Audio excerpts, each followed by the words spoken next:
Dito po ng umaga, 4:42, isang maganda, mapagpala, mapagbiyaya at makadiyos po ng umaga sa bawat isa.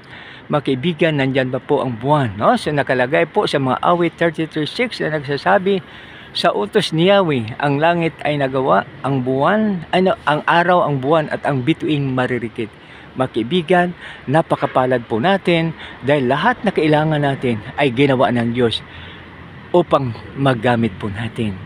Ang buwan, mga kaibigan, sa gabi, napakalaking ilaw at iniilawan ang buong sanlibutan. Ganon din po ang araw at ang mabituing mga maririkit. Mga kaibigan, kaya sa ating paggising sa umaga, huwag po natin kalimutan na pasalamatan ang Diyos na lumikha ng lahat ng bagay para ating pakinabangan at ma-enjoy natin, kaya ingatan natin ang nature.